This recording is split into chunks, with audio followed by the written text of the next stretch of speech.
Comme dirait l'autre, ça Bien, gaz. absolument. Euh, Je vois pas d'endroit pour enregistrer. bah,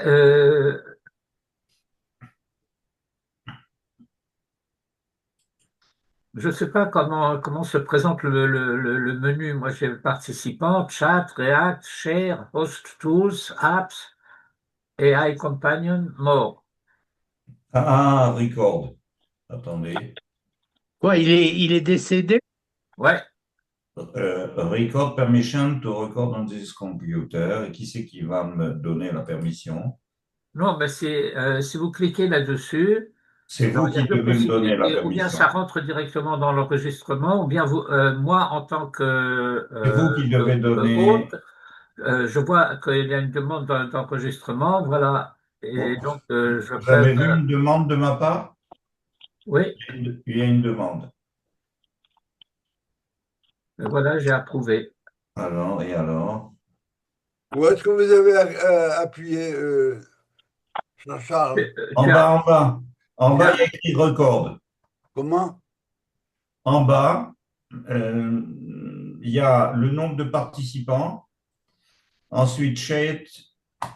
Et là, il y a au milieu, il y a un rond où il y a écrit record. non, parce que Record. maintenant, vous avez demandé, mais vous avez cliqué sur Non, More. non, sur record, j'ai mis, mais par contre, je ne vois pas comment je vais enregistrer. Ben, Non, à moins que ça va. Je ne vois pas. ça doit déjà être en train d'enregistrer. Peut-être, peut-être. Bien, en tout cas, nous sommes arrivés à la paracha de Vaïgash. Euh, dans la paracha de Vaïgash comporte deux thèmes principaux. L'un, c'est la reconnaissance réciproque entre Joseph et ses frères, et l'autre est suivi par la descente de Jacob en Égypte, qui vient rejoindre Joseph, et un autre thème qui décrit la manière dont Joseph euh, provoque en quelque sorte une révolution économique et culturelle, spirituelle en Égypte. Alors, je voudrais très brièvement aborder trois sujets ce soir. Le premier qui se trouve tout au début de la paracha, la reconnaissance de Joseph par Jacob, et l'indice qui est donné dans la Torah, qui nous fait comprendre que la tentative de Joseph finira par échouer. Alors je prends le premier thème très rapidement. Je vous rappelle qu'à la fin de la paracha de la semaine dernière, après l'épisode de la coupe dans la besace de Benjamin, euh, les frères, euh, bon, tout le monde revient, on les ramène chez Joseph, et porte contre eux donc l'accusation de vol. Euh, il y a d'ailleurs là-bas euh, un- une expression importante pour elle-même, mais son étude appartiendrait davantage à l'étude de la paracha de Mickey, c'est la paracha de Halo Yedartem ki nachesh yenachesh ish asher kamoni. Ne saviez-vous pas que quelqu'un comme moi c'est-à-dire un souverain, un dignitaire de haut rang en Égypte, eh bien, il a des dons de divination. Même en hébreu contemporain, le nachesh, ça veut dire deviner. Mais on ne peut pas ne pas constater en hébreu la corrélation entre nachesh et nachash. Et d'ailleurs, Bilam nous dira il n'y a pas de nachash en Israël. En Israël, ça ne marche pas par divination. Mais nachash, en hébreu, ça veut dire sorcier, pas seulement devin. C'est-à-dire quelqu'un qui veut obtenir par des techniques ce que l'homme est supposé obtenir par la conduite morale. Et donc, c'est tout le thème de ce qu'on appelle, non pas en français, en goy, le péché originel, et comme disait Manitou, l'origine de toutes les fautes. Et, et, et bon, je reviendrai peut-être tout à l'heure là-dessus dans le troisième thème. Là, je vais me laisser entraîner à parler de ça et je vais avancer. Et alors, les, les- Judas déjà prend la parole à ce moment-là. Il dit, bon, ben voilà, ils se savent innocents, ils savent que c'est un coup monté. Mais Yehuda va dire, euh, Dieu a trouvé la faute de tes serviteurs. Elohim Matzah et Travon Avadecha. Et comme ils sont innocents, de quelle faute s'agit-il? Ben, c'est la même que celle qu'ils ont déjà avouée lorsqu'ils ont dit Aval Hashemim Anachnu. Euh, c'est la faute de Sinat Rinam. Nous sommes en train de payer, dit Yehuda, la faute de Sinat Rinam que nous avons commise à l'égard de Joseph. Et comme nous avons déjà vu à ce sujet, euh, tout, tout le récit est simultanément à deux niveaux. Un niveau où tout se passe comme si les frères ne savent pas que c'est Joseph, et un deuxième niveau où les frères savent bien que c'est Joseph, mais ne l'admettent pas comme étant leur frère, ne le reconnaissent pas, ne reconnaissent pas la fraternité. Et donc, il y a ici déjà une première indication à cet endroit-là, Elohim Matzah et Avon Avadecha, et donc nous sommes tous maintenant tes esclaves. Euh, c'est le fait que, de même que il y a eu la faute au moment de la vente de Joseph qui a été avouée Aval Hashemim Anachnu, pourquoi? Pas pour la vente. La vente, elle était justifiée. Mais c'est la haine qui l'accompagnait. C'est notre inam. Et Manitois avait l'habitude de rappeler à ce sujet le fait que c'est un thème très connu dans la tradition. Le châtiment de Sénatrinam, c'est l'exil. Et ça remonte déjà au meurtre d'Abel par Caïn. Na venad tichye baaretz. Et, et maintenant, en quelque sorte, Hachemi Manachnu, même encore maintenant, nous sommes coupables, en quelque sorte. Et maintenant, Elohim Matzah et Travon Avadecha, si Dieu a trouvé cette faute, eh ben, c'est toujours cette même faute qui continue à ton égard. Euh, Parce que de l'accusation dont tu nous accuses, nous sommes innocents. mais nous avons quelque chose à nous reprocher.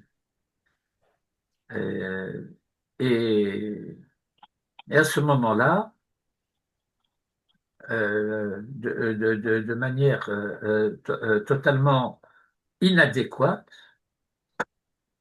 sachant parfaitement euh, le désarroi dans lequel se trouvent ses frères, il leur dit à Dieu ne plaise, Rali Lali, ben, Sot Kadavarazé, de faire ça, de vous prendre tous. Moi, je suis craignant Dieu. Ayet Elohim Aniyare. Non, non, non. Celui chez qui, celui chez qui la coupe a été trouvée restera à mon service. Quant à vous, montez en paix chez votre père. Alors,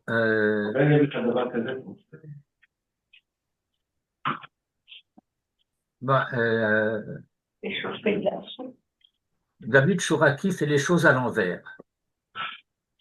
Oui, comment? Pourquoi? Parce qu'il éteint la caméra et laisse le micro. Non, non, la caméra est la caméra est ouverte. Ben non, moi, on ne Ah. voit plus. Erreur. Voilà. Mais on entendait parler en arrière-plan. Oui, j'ai demandé qu'on ne parle pas. Et donc, il dit Atem alou le shalom et la virée.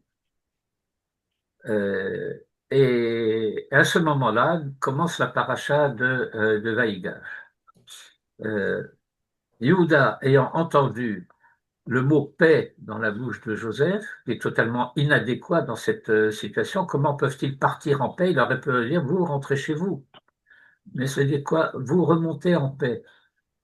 Si vous pouvez remonter en paix alors que Benjamin reste, c'est que le problème de la fraternité n'est pas encore résolu chez vous. Euh, et donc, cette faute dont tu parles, en quelque sorte, à Elohim Atzeh Tavon Avadecha, Je vais le remettre, moi. elle est toujours présente. À ce moment-là, Vaïgash Elav Yehuda Vayomar, Bi Adoni. Et on va s'arrêter un instant sur cette expression. Et donc, en quelque sorte, à ce moment-là, Yehuda, qui va prononcer un long plaidoyer, dit à Joseph, bon, ça suffit, bas les masques. Yedabernav de Chadavar be'ozne Adoni, ça veut dire je vais te parler à l'oreille, à tes oreilles à toi directement, pas aux oreilles de l'interprète. Parce que tu sais bien que je sais que tu comprends ce que... bon. Et, et donc,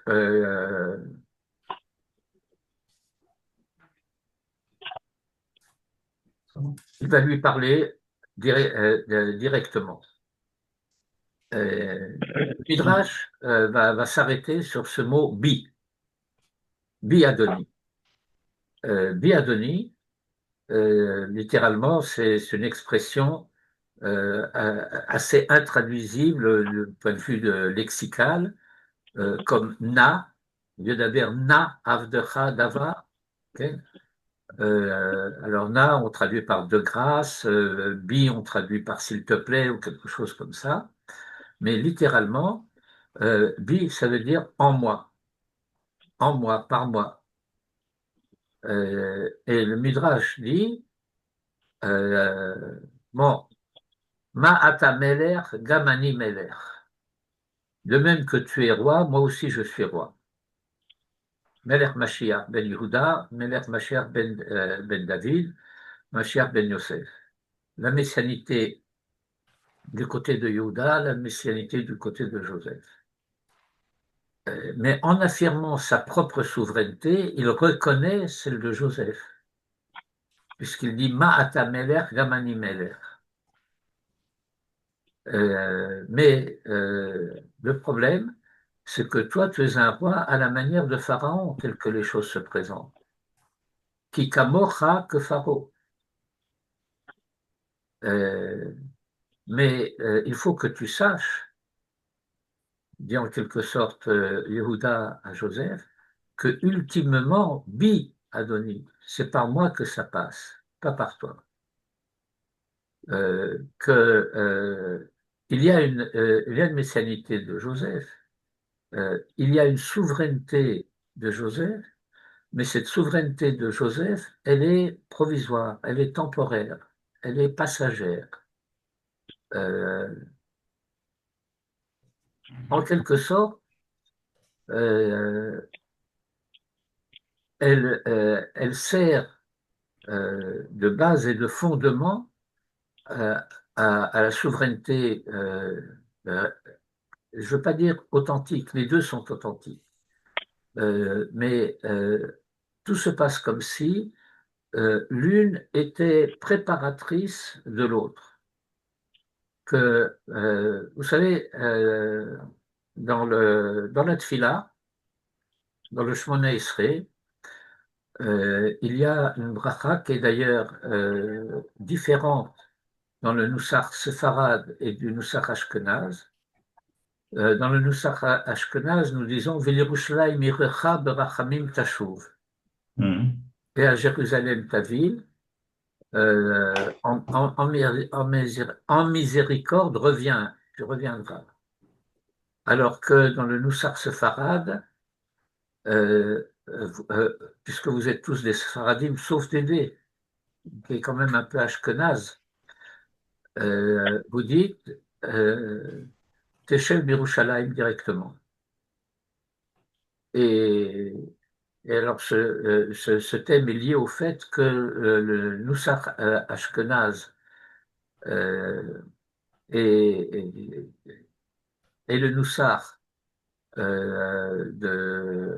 de l'époque de Baït Sheni, où les Juifs sont restés à Babylone, alors que le Nusach séfarade, quand je dis le Baït Sheni, ça veut dire l'époque où les Juifs sont restés à Babylone, et que donc ce Nusach continue l'exil de Babylone, alors que le Nusach séfarade, c'est l'exil du deuxième temple, c'est-à-dire de ceux du royaume de Yehuda, du royaume de Juda, de Baït Sheni, autrement parlé, et qui étaient revenus, et qui donc disent Téchel d'Yerushalayim, réside à Jérusalem, où nous sommes déjà revenus. Alors que pour les Ashkenazim, il faut encore y revenir. Il y a d'ailleurs un enseignement très intéressant de M. Neher à ce sujet, qui disait que il y a eu 3 époques pour lui de compréhension de cette formule, Vilrushalem Irecha Berachamim Tashuv. Une première où il comprenait que ça veut dire bon, on demande à Dieu de revenir à Jérusalem. Et puis une deuxième où les Juifs comment dirais-je, de France, d'Allemagne, bon, des Occidentaux, euh, ceux qui étaient culturés, n'est-ce pas cultivés, culturés. Et puis, il y avait ceux qu'on appelait les Ostjuden, les Juifs de l'Est, les Ploucs. Alors, où les Juifs cultivés, émancipés, disaient aux Juifs orientaux, retourne à Jérusalem. Moi, je reste ici, toi, tu rentres à Jérusalem. Ah ben ça alors. Jusqu'au moment où il s'est dit, mais il faut que je me dise ça à moi-même. Et alors, je suis monté en Israël. Ça, c'est en raccourci M. Neher qui expliquait ça comme ça. Il fallait que je me dise à moi-même, Vilirushalayim Irecha, je t'en prie, rentre. Et donc, cette bracha s'achève par le fait qu'on évoque le trône de David. Avec Essai David Avdecha. Vous vous rappelez de ça? Ken? Ou dans la Mida. Oui. C'est qui c'est Avdecha?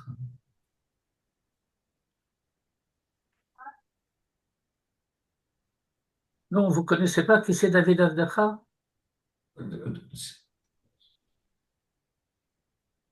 Oui, bien sûr qu'on connaît. Ben, c'est pas vrai. Non, oui, Eh bien, c'est pas long, on peut le lire, hein. c'est là. תשכון בתוך ירושלים כאשר דיבר וכיסא דוד עבדך מהרה בתוכה תכין Voilà. ובנותה במהרה באסורה בונה ברחמיו ירושלים אמן. Voilà. Amen. Eh bien, qui c'est David Avdecha? Ça, c'est ma chère Ben Yosef.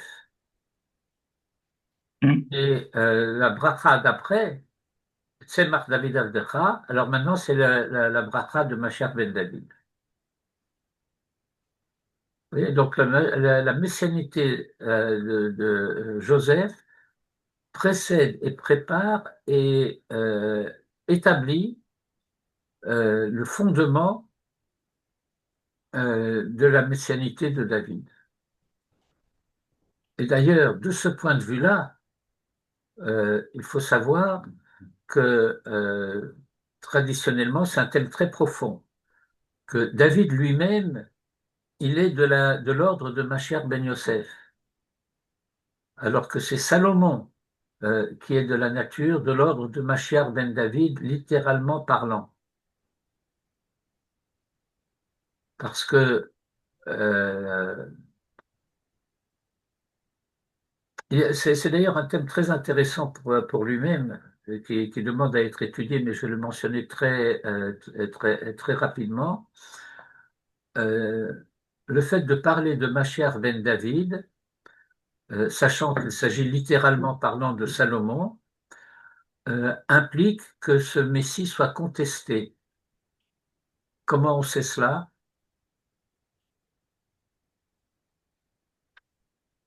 Comment sait-on que le fait de dire Mashiach ben David implique qu'il soit contesté? Bon.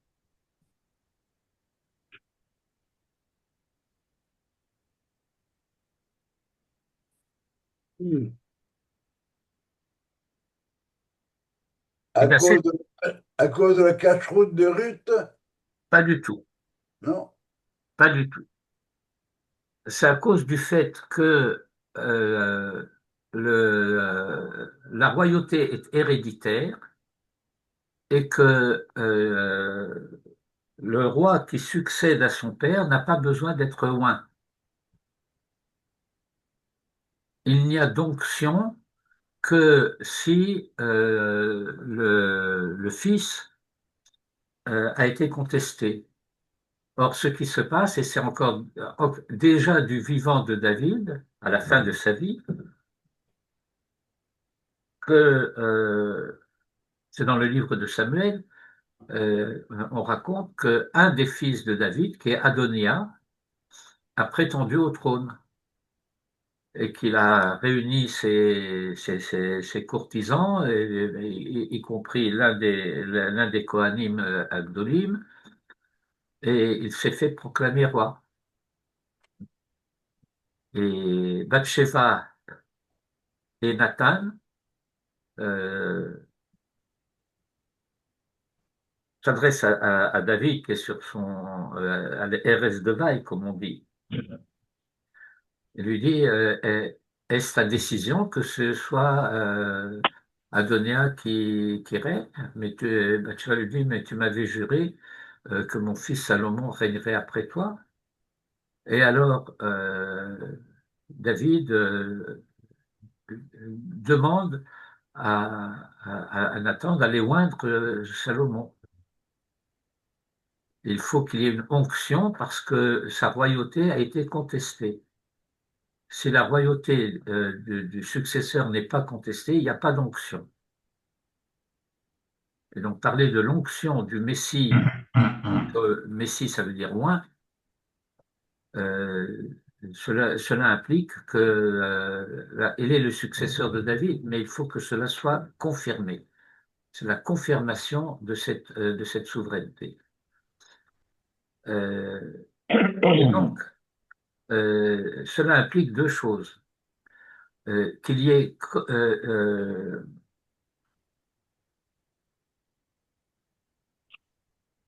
je cherche un terme, bon, parce que celui qui nous vient en français directement, il a mauvaise presse en,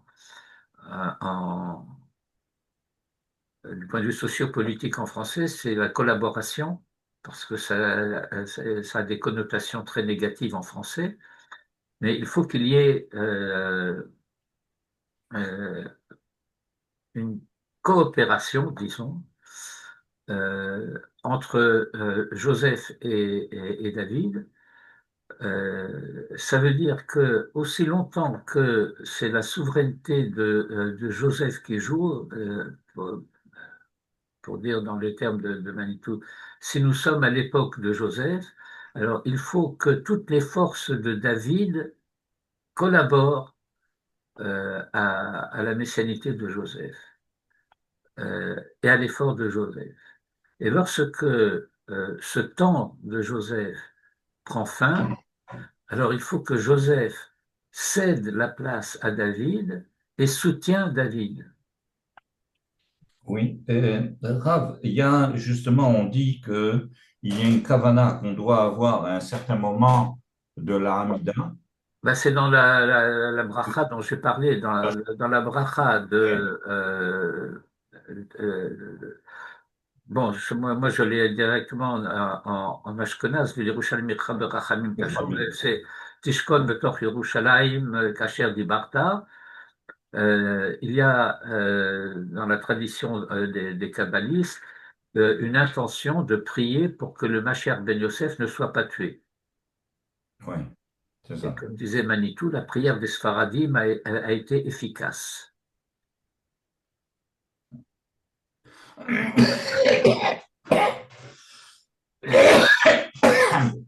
Ça rejoint d'ailleurs toute une problématique talmudique qui demande à être étudiée pour elle-même, parce que dans le Talmud, il y a une discussion dont la prophétie annonce un grand mispède à Jérusalem. C'est d'ailleurs le titre de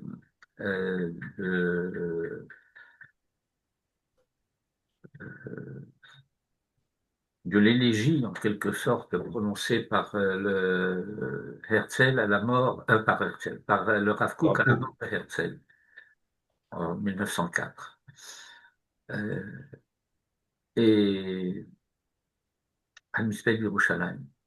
Et donc le Talmud dit, bon, il y aura un grand Misped, l'un qui dit c'est le Misped suite à la mort de Mashiach ben Yosef, un autre qui dit non, c'est le Misped lorsque le Yetzer Hara sera tué. Alors on est très étonné parce qu'on devrait se réjouir quand le Yetzer Hara est tué. Alors pourquoi est-ce qu'il y a un grand Misped? Je pense que vous avez déjà entendu ce thème. Bon. Et donc, Yehuda dit Bi Adoni. En disant Adoni, tu es mon Seigneur, c'est-à-dire je reconnais ta suzeraineté, mais ultimement, c'est par moi que ça va passer. Et mais maintenant, c'est toi le souverain, donc nous nous mettons tous à ton service. C'est ce qui a été dit, sauf Benjamin. Benjamin, tu le renvoies chez son père. Or, tout ce qui se passe depuis la paracha de Miquette, c'était pour que Benjamin rejoigne Joseph. Et donc apparaît ici un thème très important, c'est le fait que c'est Benjamin qui est l'enjeu de la contestation entre Yosef et Yehuda.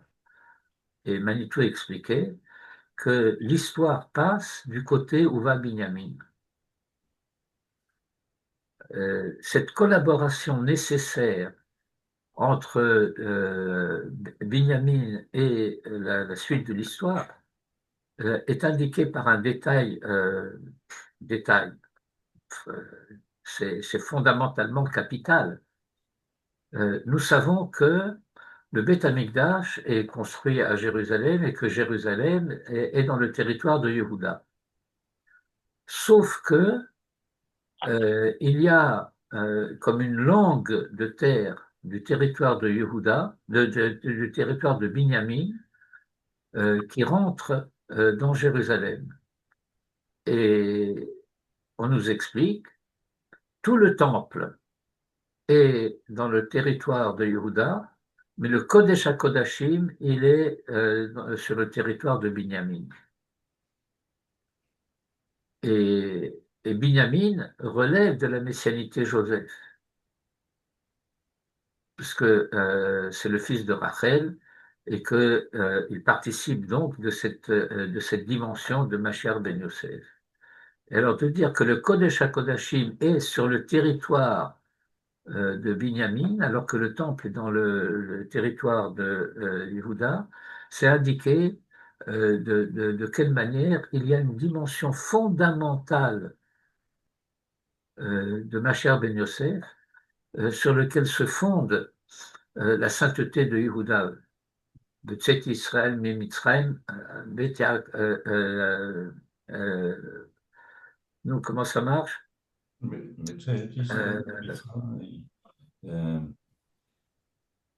בעם רועד, בשערו בעם רועד. Haïta Yehuda le Kodsho. Yehuda Vegush. Haïta Yehuda le Kodsho.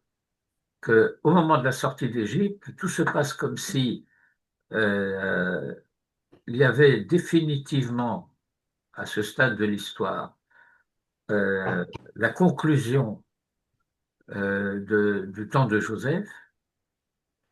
Déjà au début de Parashat Shemot, lorsqu'on dit que Pharaon n'avait pas connu Joseph, on a dit que voilà, c'est ce que Yosef a annoncé, voilà, ça se réalise.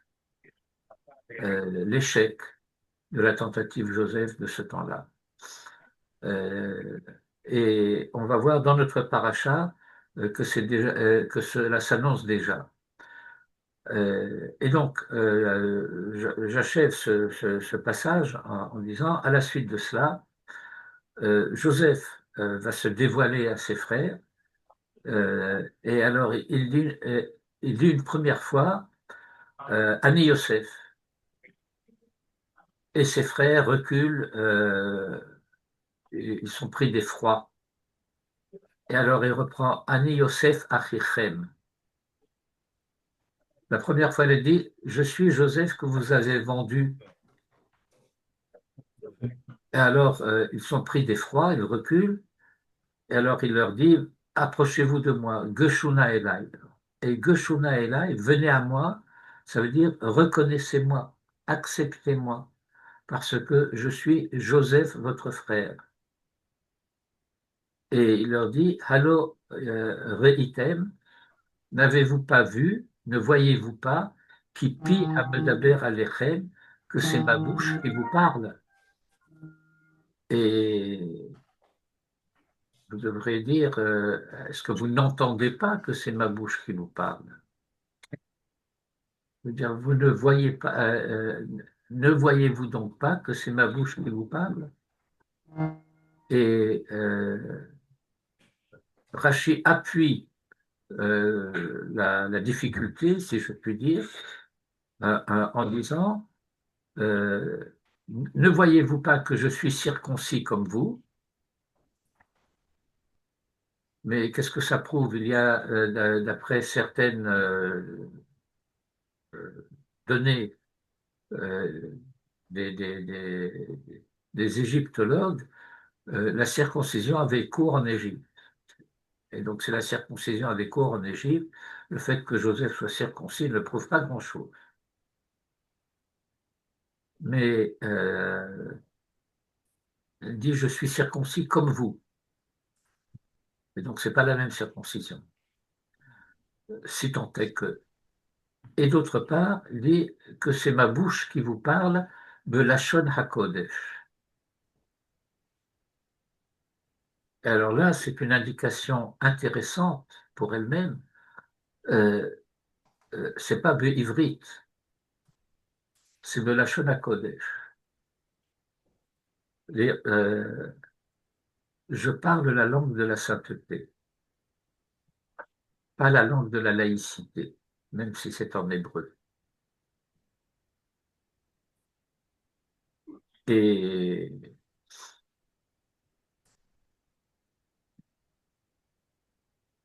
et donc, Joseph leur dit, il y a votre participation directe que je ne vous reproche pas à l'avant, parce que ce faisant, vous étiez au service de la volonté divine qui m'a envoyé au-devant de vous pour préparer le terrain pour votre venue. Le Achayot Amra, parce que nous sommes, 2 ans de famine sont déjà passés, il y en a encore 5, et voilà, joignez-vous à moi et je vous entretiendrai. Et ensemble, nous allons nous occuper de ce qui s'annonçait déjà dans les rêves que je vous ai racontés. Nous allons nous occuper de faire réussir les valeurs des patriarches dans la civilisation universelle, dont l'Égypte à ce temps-là est le fer de lance. La civilisation, en ce temps-là, passe par l'Égypte. Et, et donc, non seulement Benjamin va rester avec moi, mais vous allez retourner en Eretz Israël pour ramener mon père pour qu'il vienne me rejoindre. Alors il envoie ses frères. Il y a un thème très important qui apparaît à cet endroit-là. Al tirguzu baderer, ne vous disputez pas en chemin. Et il y a un enseignement d'ailleurs. Nous avons un texte en hébreu de Manitou à ce sujet, un texte assez difficile, mais très, très important. Al tirguzu baderer, ne vous disputez pas en chemin. Et Rachidi, de quelle dispute s'agit-il? Que les frères se disputent en disant à propos de Joseph, c'est de ta faute, c'est toi qui nous as incités, non, c'est pas moi, c'est vous, etc. Et donc, que Joseph leur dit, ce n'est pas le temps de discuter de la responsabilité à ce sujet. Ce n'est pas le problème. Tant qu'on est en chemin, bah derrière, c'est pas le temps de discuter des responsabilités du passé. C'est le temps de la construction du présent et de l'avenir. Et Al tirguzu baderer, Rachidi, Al titasku bidvar halacha, qui est très intéressant. Qu'est-ce que ça a à voir? Pourquoi? Parce que Itaskun bidvar halacha, c'est marloquet. Ah.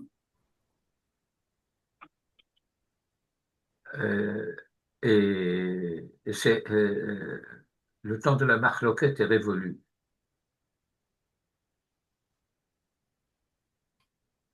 Lorsqu'ils reviennent auprès de leur père, le verset de la Torah dit Eh bien, Joseph est vivant. Mais tout le monde savait que Joseph était vivant. Il n'y avait pas de doute à ce sujet, même pas chez Yaakov, comme nous l'avons vu à propos de Tarov Torah Yosef. Mais dire que Joseph est vivant, ça veut dire qu'il est encore vivant. Od Yosef Rai. Pas seulement Yosef Rai, mais Od Yosef Rai. Et Od Yosef Rai, ça veut dire Joseph est encore et toujours tzaddik. C'est ça, Rai. Être vivant, c'est être juste, c'est être tzaddik. Et dans un premier temps, Jacob a du mal à accepter cela. C'est un choc. Et alors, la Torah dit, et il a vu les chariots que Joseph avait envoyés porteurs de toutes sortes de choses, mais surtout pour le ramener. Et Jacob n'a pas besoin de plusieurs chariots pour venir en Égypte. Il a besoin d'un carrosse, mais un seul lui suffit. Et donc, ce serait Agala. Sauf que, d'une manière générale, ce n'est pas le terme que la Torah utilise pour parler du carrosse. Le carrosse, le char, c'est Merkava. Ça va. Et le Midrash va accrocher ce terme en disant les agalot, ben, ça veut dire les chariots, mais dans un hébreu populaire, ça veut dire les génisses, puisqu'une génisse, c'est Égla. Or, au moment où Jacob va interrompre son étude avec Joseph pour l'envoyer rencontrer ses frères, le thème d'étude qui était le leur, c'était Egla Arufa. Egla Arufa, vous vous rappelez de ce que c'est Egla Arufa? Oui. Eh bien, c'est le fait que on a trouvé un mort à la campagne, en dehors de la ville, et On n'est pas responsable. on ne sait pas qui porte la responsabilité de sa mort. Alors les anciens de la ville viennent et il y a toute une cérémonie, on va abattre une génisse en lui brisant la nuque, c'est ça, Egla Arufa, et il y aura tout un cérémonial en disant nous ne sommes pas responsables de cette mort.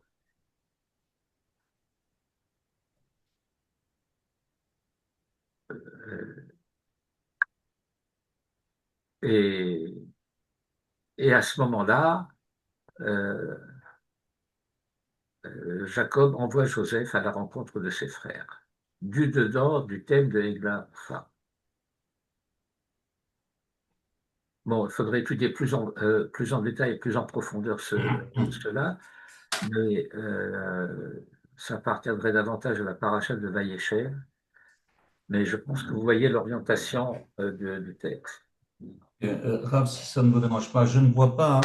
Vous avez parlé de la langue qu'ils ont parlé, il a compris qu'il parlait en hébreu. À quel verset? Je n'arrive pas à trouver.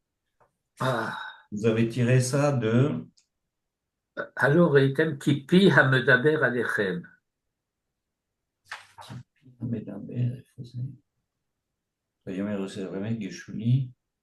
Non.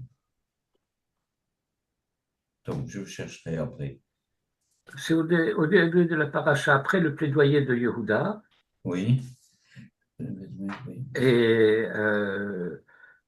Joseph ne peut pas se retenir, il renvoie fait sortir tout le monde, Oui.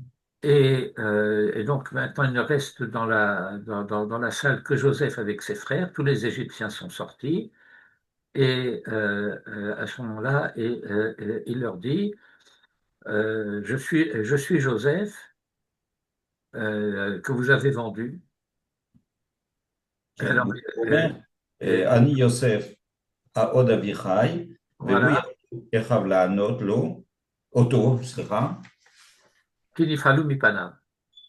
oui, et Et à ce moment-là, il reprend la parole. לכם, גישו נא אליהם, יושו עמהם, ואומר אני יוסף אתכם, אשר מכרתם, et où est-ce qu'on voit Mais continuez la lecture de ce je verset. continue. On est au chapitre 45, verset 12. Non, je suis en hébreu. Qui m'achartem oti, Même Non, mais Jean-Charles, vous relisez un verset que vous avez déjà lu. Le Asher Mechartem, c'est le verset d'avant. Lisez le verset suivant. Yud Bet.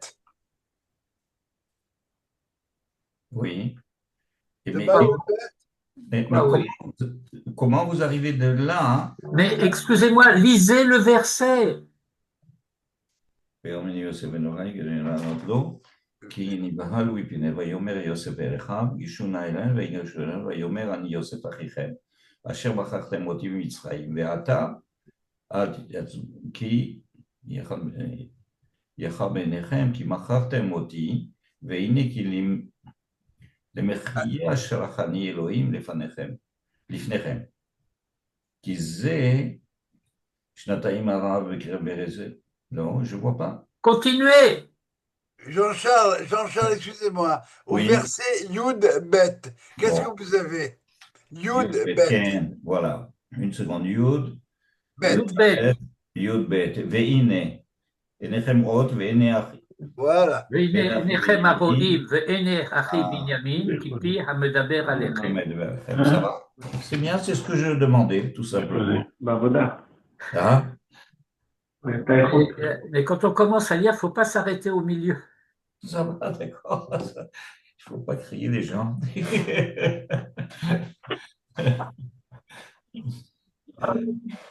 Bien.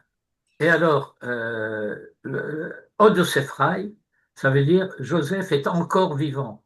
Et s'il est encore vivant, alors qu'on sait qu'il est vivant, c'est qu'il est tzaddik. Comme vous connaissez cet aphorisme talmudique, tzaddikim b'mitatam nikraim chayim, reshaim b'chayehem nikraim metim. Si vous vous souvenez de la liturgie de Yamin Noraim, il y a un verset qui dit Kilo tarpot bemot hamet, car tu ne désires pas la mort du mort. Ça veut dire quoi la mort du mort? Et ça correspond à un autre verset qui dit Kilo tarpot bemot racha. Tu ne désires pas la mort du rachat, mais qu'il revienne et qu'il vive. Od Yosefrai, ça veut dire Joseph est vivant, ça veut dire Joseph est tzaddik.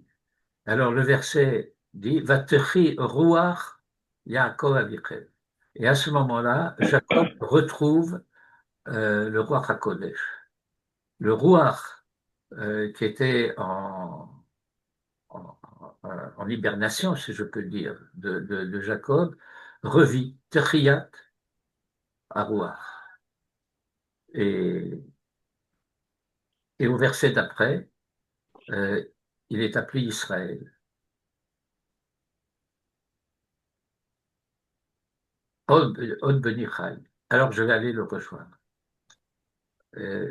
Bon, vient ensuite un thème important pour lui-même, c'est qu'arrivé à Beersheba, Jacob décide de passer la nuit là-bas. Il va avoir un rêve. Dans ce rêve, il voit que Dieu s'adresse à Israël et l'appelle Yaakov, Yaakov. Et donc, c'est un thème qui nous indique que même bien qu'il était en Eretz Israël, parce qu'il est séparé de Yosef, alors la dimension Israël est absente, alors que il est donc comme exilé.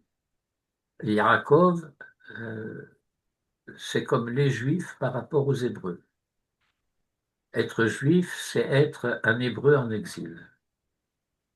Et donc, vous savez à quel point Manitou insistait sur le fait que revenant en Eretz Israël, il faut que nous retrouvions notre identité hébraïque, que nous redevenions hébreux.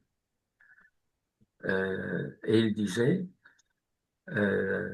les Juifs en exil devaient se souvenir qu'ils sont d'origine hébraïque et les Israéliens doivent se souvenir qu'ils sont d'origine juive. Très joli.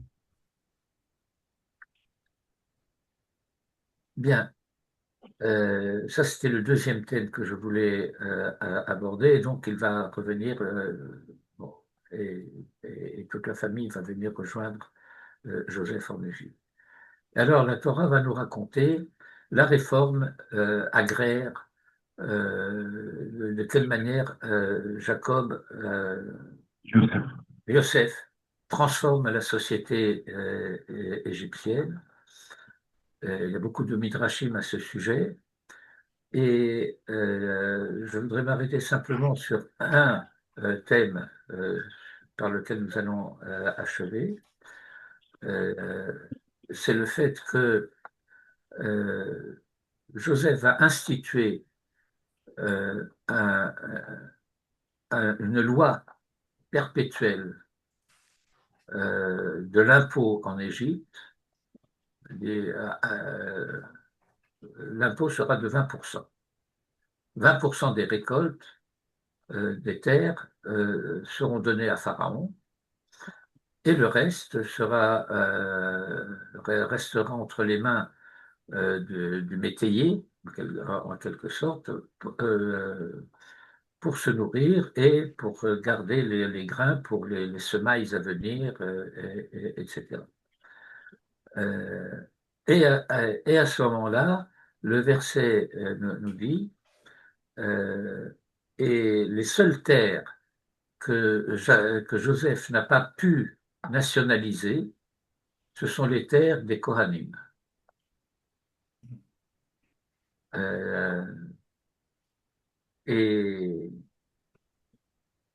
et donc, nous apprenons de ce verset l'opposition fondamentale entre la civilisation égyptienne et la société hébraïque.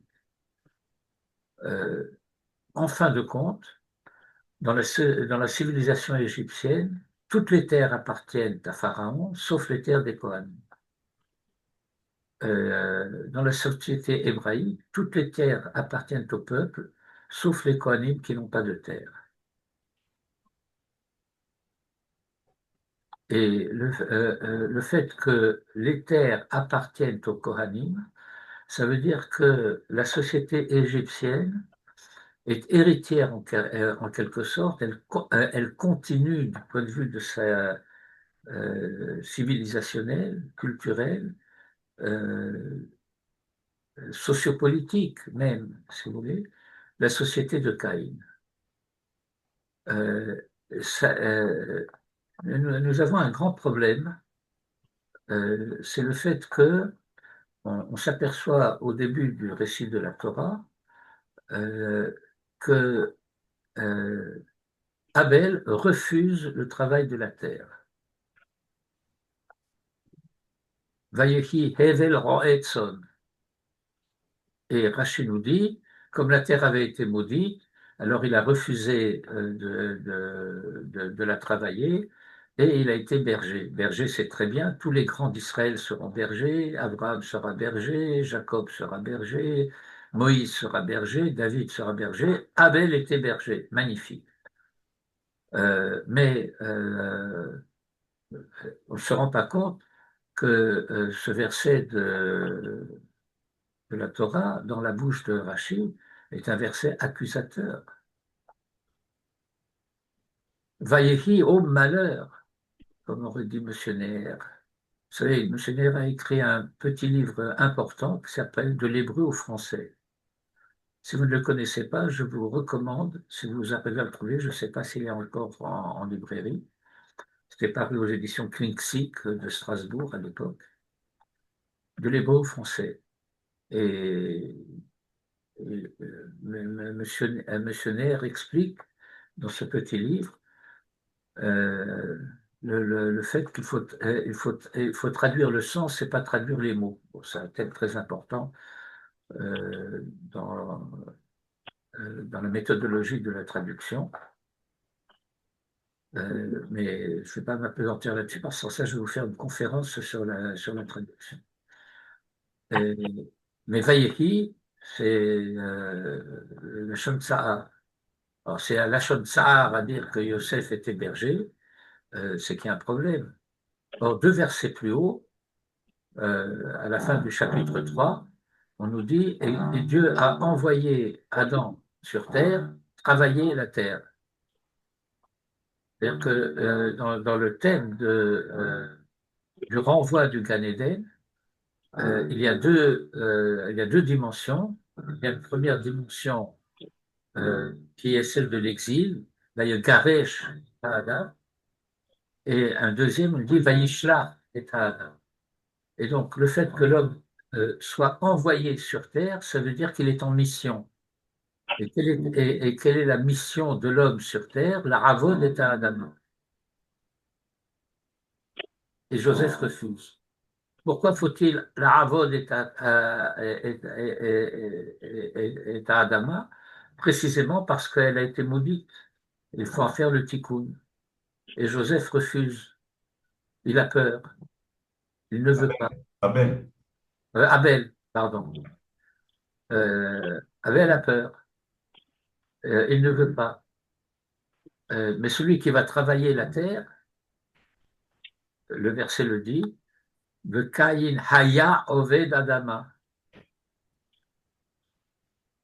Et là, on dit pas Vayehi el roetson v'kayin oved adama. Le Vayehi s'applique à אביני את Abel, pas à Caïn. המתן שנמצא ליד המיטה שלי. Et donc, on s'aperçoit après que Dieu parle avec Caïn. Avant le meurtre et après le meurtre.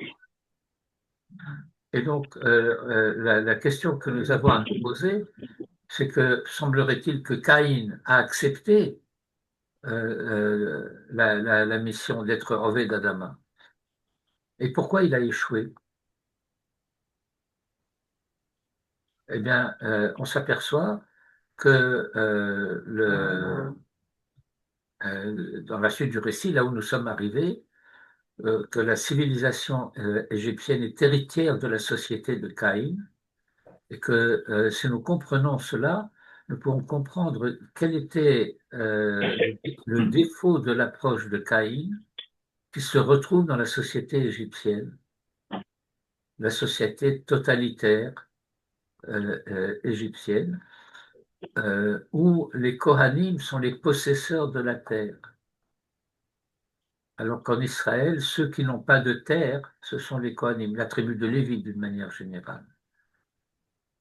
Pour parler à la manière des historiens des religions, la tribu sacerdotale.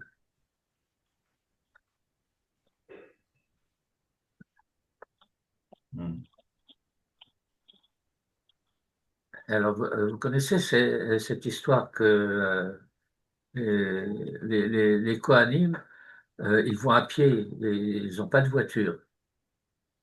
Voilà, parce qu'ils ont des habits. Et les habits, ça sert d'auto. Bref.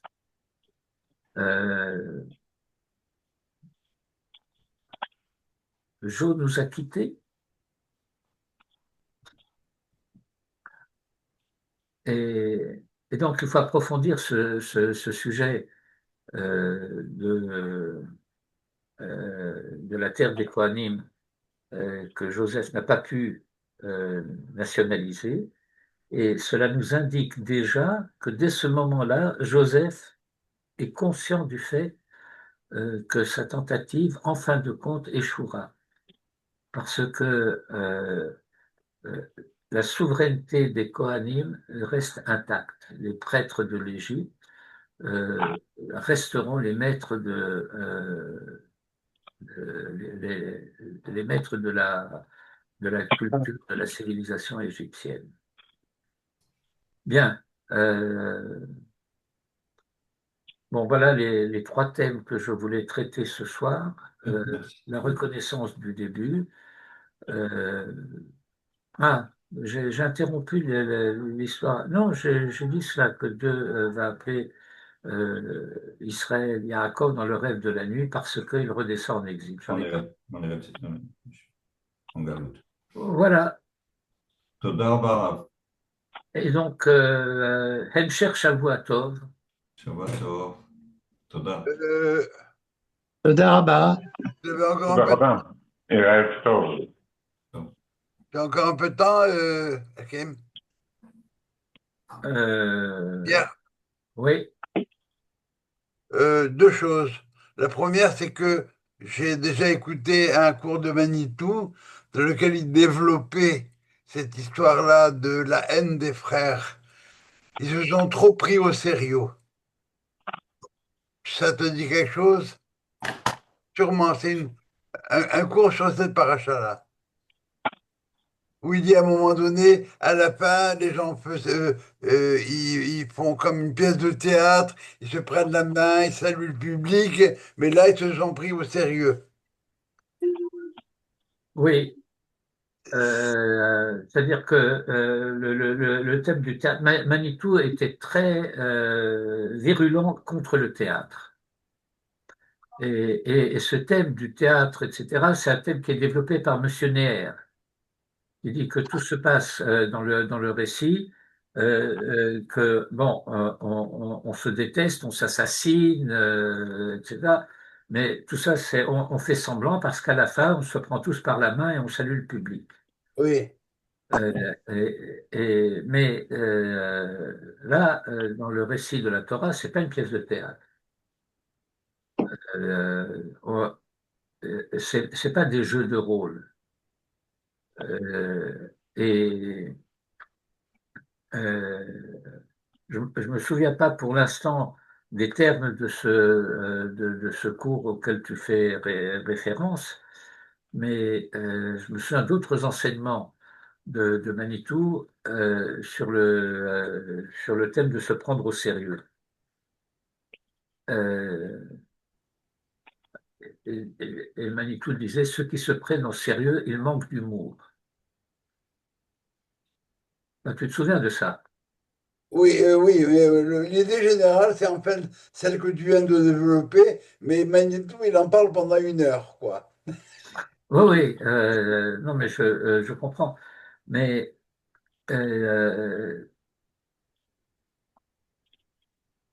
j'ai fait un peu allusion, peut-être de façon un peu indirecte, tout à l'heure lorsque j'ai parlé de la nécessité, de la nécessaire collaboration de Macher Ben David et de Macher Ben Yosef.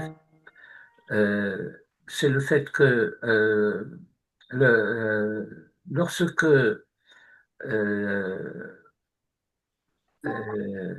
j'ai une charge, j'ai une mission, je je dois défendre mes intérêts. Euh, Manitou expliquait que euh, chacun des organes du corps voudrait avoir toutes les ressources pour lui. La rate veut avoir toutes les ressources pour la rate, le foie pour le foie, les poumons pour le poumon, le cerveau pour le cerveau, etc. Et puis, il faut qu'il y ait un chef d'orchestre qui décide de la répartition des richesses. C'est le cœur. Et dans le gouvernement, c'est le Premier ministre. Chacun des ministres, lorsqu'on discute le budget, veut avoir le maximum de ressources pour son ministère. Mhm. Et les différents ministères, bon, ça c'est une donnée de la sociologie française, qui est différente à cet égard de la sociologie, la science de la sociologie anglo-saxonne.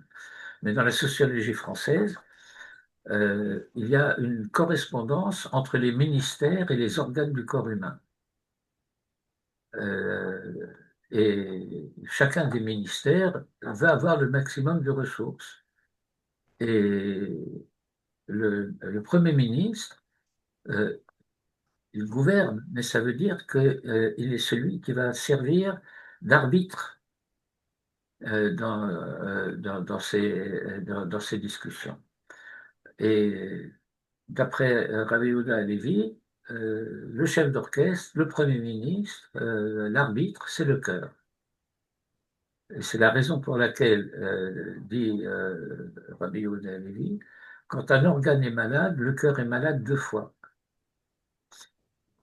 Il est malade de la maladie du cœur et il est malade de la maladie de l'organe.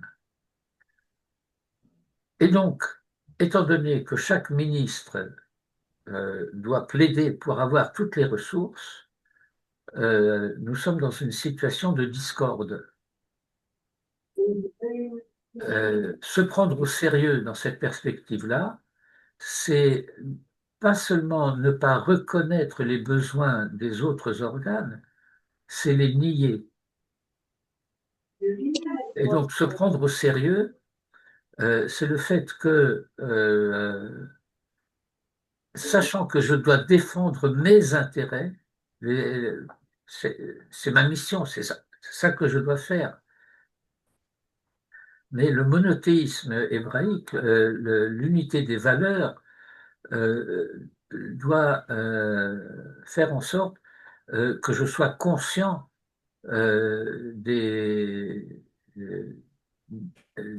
l'importance des autres valeurs. Et donc il y a là, ça peut paraître comme un paradoxe, mais c'est presque une contradiction.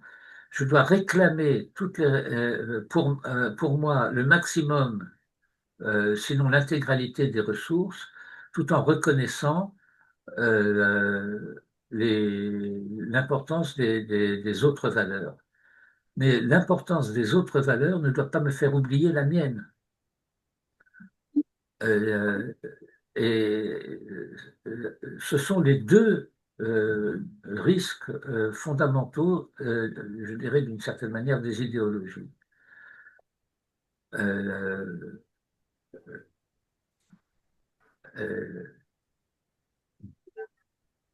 Accaparer ou oublier. Comment? Accaparer ou s'oublier. Se suicider.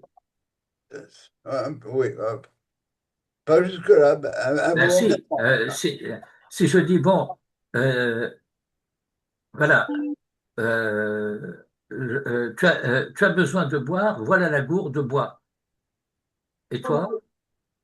Eh ben moi, je meurs. Alors non, ben, je garde bon, vous savez, il y a une discussion comme ça dans le Talmud. Et où le Talmud parle du fait qu'il y a une égalité fondamentale de tous les humains, mais il y a des inégalités concrètes. Et donc,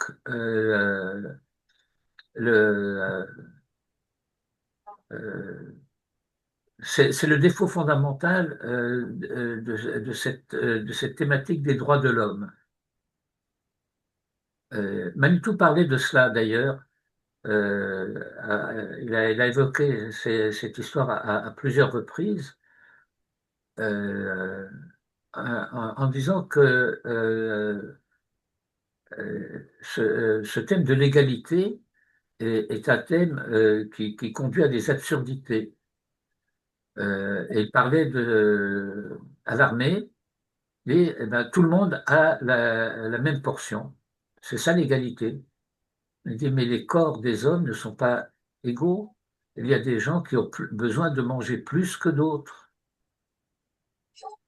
Il y a des gens qui, du point de vue de leur constitution physique, ils ont besoin de plus.